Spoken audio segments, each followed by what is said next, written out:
Hello everyone. Okay, so I want to share this with you. Why is it that pi resembles 180 degrees? Why is it that if I get a circle, take the angle of that diameter, let's call it theta, why is it that 180 degrees is exactly pi? And of course, over here we don't mean a strict equality, meaning that this is just a resemblance of rotation. That means why do these both quantities resemble the same rotation of a semicircle? So this is analog to why is it that 1.8 meters is 180 centimeters. Obviously these values aren't equal, but they resemble the same length, and here we mean rotation. So let's start with this. So let's take a circle. Okay, my circle is bad.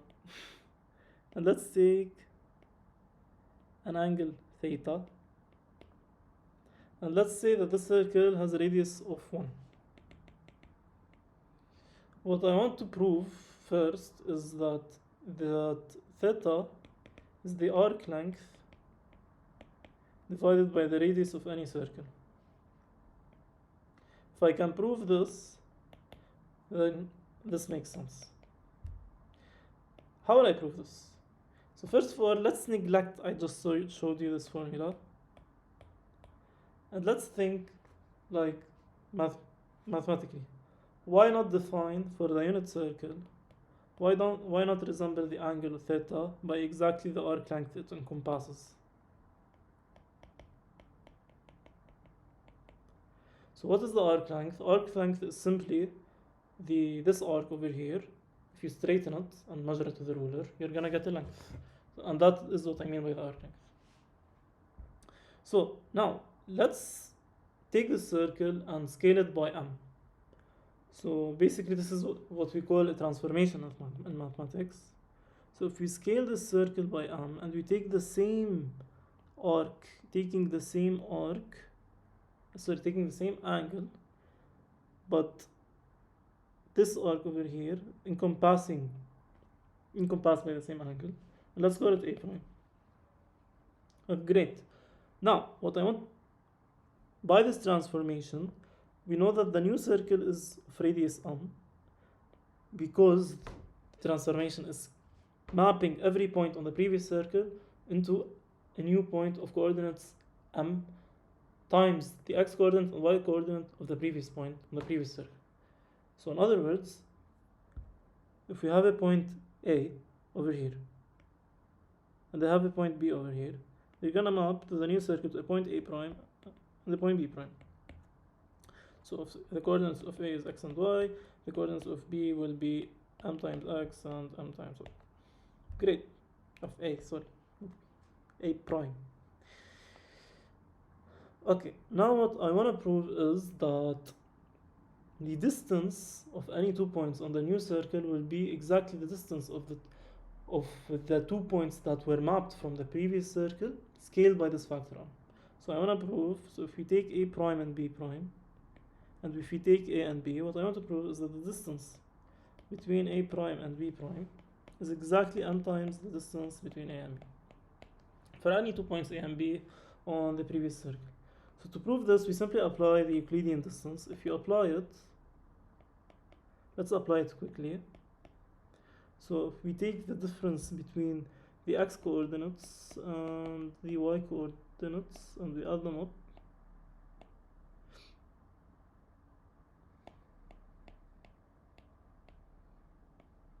so here we're taking the Euclidean distance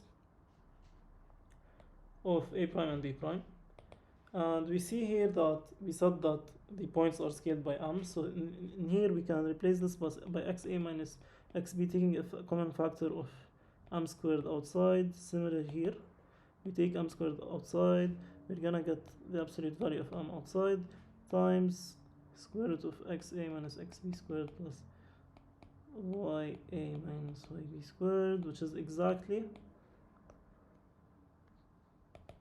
m times the distance from A to B. So in this case, we proved that all the distances are scaled by m on the new circle. Now let's deal with the arc length. So this arc length over here will also be scaled by m. So a prime will be m times a. How do we prove that? Well, if we can mathematically define, if we split this arc length a into n segments, and we take the sum of these distances, so let's call those distances si, and we take their sum. Okay, so by using the property we proved, okay, and let's resemble this distance as the arc length, which isn't the case. It isn't. It is an approximation. But if n tends to infinity, if you zoom closer and closer to the arc, you're gonna get more and more closer to a line. So if n tends to infinity, we can make this a strict equality. Great. So for a prime, we can also take the sum of these distances. But for a prime's case, by the property we proved, these distances will be exactly scaled by m. So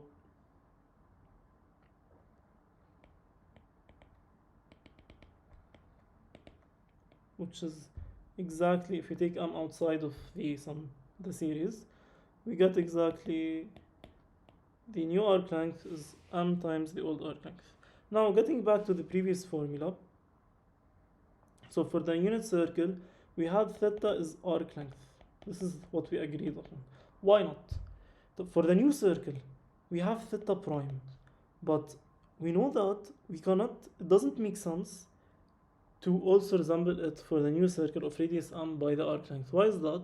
Because the arc length is doubled, and we know that rotation is a quantity that is independent of the arc length, in the sense that these two have the same value for theta. So in other words, these two quantities over here are fixed, and they have the same value.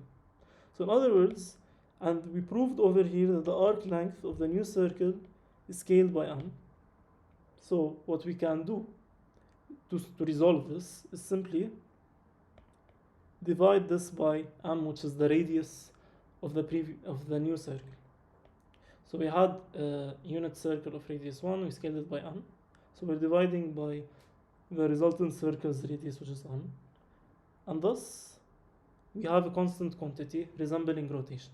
And thus we proved the formula theta is the arc length over the radius. Great. Now, for pi, what mathematicians did was, how did they discover pi? They took a circle and they divided the circumference of the circle. What is the circumference of the circle? It's the arc length for rotation. So they divided that rotation by exactly the diameter of the circle. They always got this quantity pi. So they always got this same quantity pi. And also upon experimentation, they discovered that the perimeter of any circle is 2 pi r, which I would assume you're familiar with. So it's 2 pi times the radius. So in other words, the arc length of a full rotation of a circle is exactly 2 pi times the radius. So if we substitute this in this formula, we're going to get 2 pi times the radius over the radius. So we're going to get 2 pi. So in other words, a full rotation is resembled exactly by 2 pi. And if you want to resemble 2 pi by 360 degrees, again, this is not a strict equality, you're going to get that pi is 180 degrees. Of course, this is not a strict equality, but they resemble the same rotation.